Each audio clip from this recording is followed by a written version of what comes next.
வணக்கம். வேதமுனி ஜோதிடம். 9ஆம் பாவகத்தின் காரகத்துவங்கள்.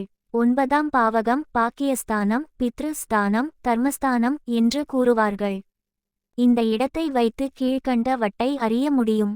தந்தை, யோகம், தர்மம், புண்ணிய காரியம், ஆன்மீகம், புண்ணிய பயணம், இஷ்ட தெய்வம், தெய்வீக ஆராதனை, அஷ்ட ஐஸ்வர்யங்கள், மனத்தெளிவு, வேத சடங்குகள், குரு மற்றும் பெரியவர்களுக்கு மரியாதை செய்தல், தாயின் நோய், மனைவியின் இளைய சகோதரம், தொடைகள், தீர்த்த யாத்திரை, தவம், கற்பதற்கான அயராத முயற்சி, பிரயாணம், அதிர்ஷ்டம், விவேகம், நற்கதை, களை கேட்பதும் பரப்புவதும், நீண்ட தூர பயணங்கள், புனித ஸ்நானம், போஷித்தல், உபதேசம், தந்தை வழி சொத்து, பட்டாபிஷேகம், பதவியேற்பு, கோவில், பிரம்ம ஞானம், தியாகம், பணப்புழக்கம், இரண்டாவது மனைவி, பேரன் அல்லது பேத்தி, இளைய சகோதரரின் மனைவி, இளைய சகோதரியின் கணவன் ஆகியவற்றை 9ஆம் பாவகத்தின் மூலம் அறியலாம்.